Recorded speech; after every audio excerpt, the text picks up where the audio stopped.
The Sennheiser HD 280 Pro headphones have become a staple in studios and are well known as a standard for recording, monitoring, and mixing. But do they belong in your studio? Let's find out. Now, these 280 Pros have a lot of hours on them, so we're well past unboxing here. But that said, we'll get into some audio tests. I'm going to let you hear these headphones through my binaural microphone. We'll look at frequency analysis on a few audio examples. Then we'll get into build quality, features and specs, and I'll give you my final thoughts. So for the audio test, I've got a sine wave sweep from 20 to 20,000 hertz. We've got music examples, spoken word, and game audio. So let's get started.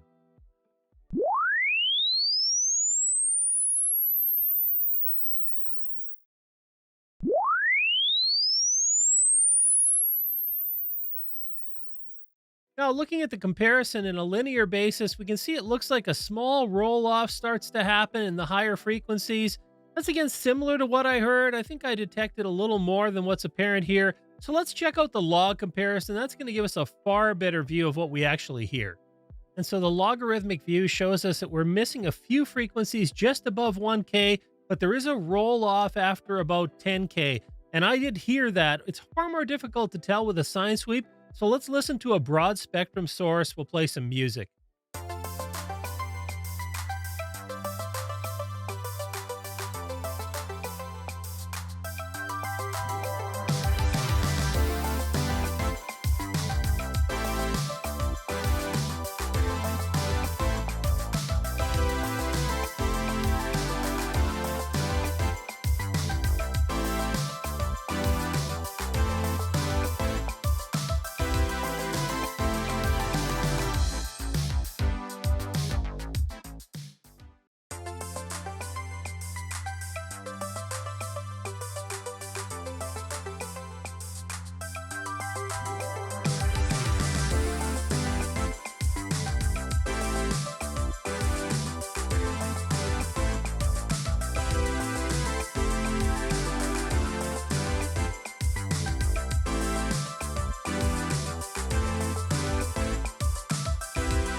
When we look at the linear comparison here on the music, we can see that roll off above 10K. The lower frequencies look pretty accurate, but as always, let's see what the log shows us.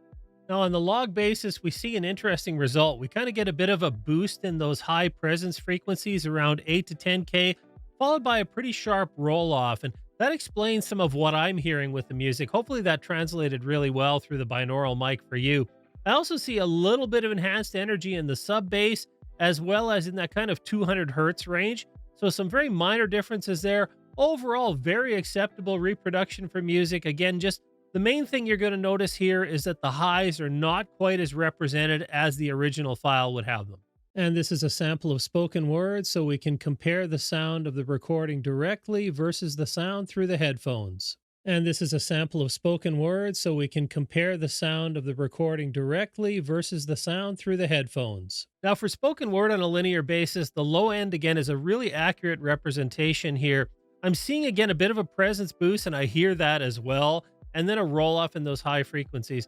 But again, the tuning matters on the headphones, so let's check the log comparison. And looking at the log comparison, we can see that roll-off in the high frequencies, but it's really not as pronounced. There definitely is that presence boost again, up and around that 8K, 9K area, and you can definitely hear that in the voice as well. So overall, again, pretty accurate representation here. Slight presence boost, but nothing that you can't work with.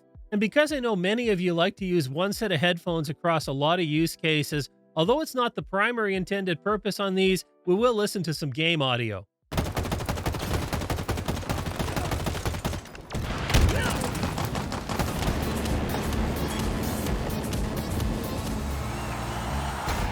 And while we're definitely not going to do any competitive gaming with these headphones, they certainly hold their own. They do a good job. Spatial representation is actually pretty decent.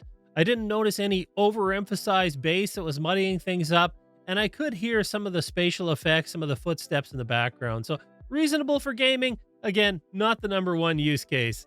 So taking a look at the build quality of the HD 280 Pros, they are generally plastic construction, although the headband does have metal inside, so it's fairly solid that way. They do fold up, which is nice if you need a really nice compact solution.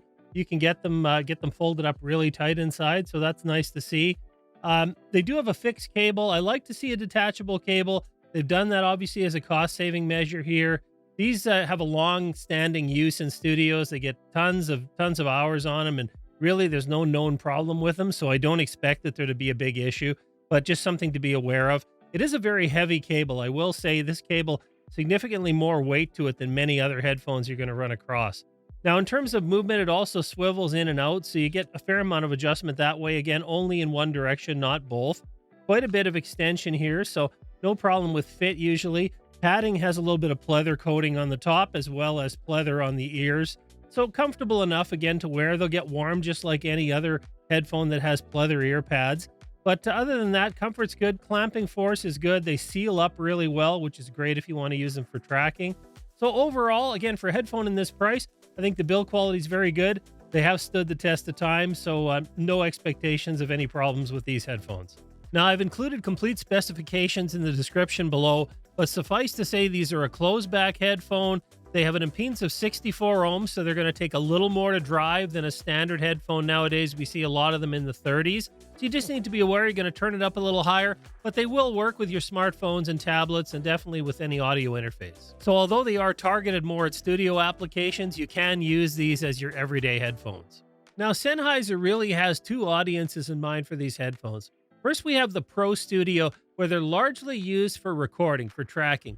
And they do a good job of representing the sound from everything from vocalists all the way through to drummers. They have really good isolation, so you don't have to deal with microphone bleed. So for that application, it's not a wonder you see them everywhere. And they do really go head-to-head right up against Sony's legendary 7506s. Now, in the home project studio, usually a little wider use case. You're going to do some recording and tracking, but you may want to use them for mixing. And so based on the audio tests that I've done, I would say that they certainly are accurate enough for that application. You know, like anything with headphones, you have to learn them. Same with studio monitors. You're going to get used to the frequencies that are over and underrepresented, but you're not really fighting anything that's too difficult with these headphones. They've got a realistic representation of music and spoken word. So if you want to use them for mixing music, if you want to use them for podcast monitoring, they're going to do a decent job with that. In this price range, I definitely would recommend these headphones for creators and musicians. They're going to do a good job. The HD200 Pros have been around for a long time. We're actually on the second release of these headphones already. And I'm going to say in 2022, based on their frequency response, build quality, and price point, they still hold up really well. But if you're interested in checking out headphones that have been brand new released this year, check out these two videos.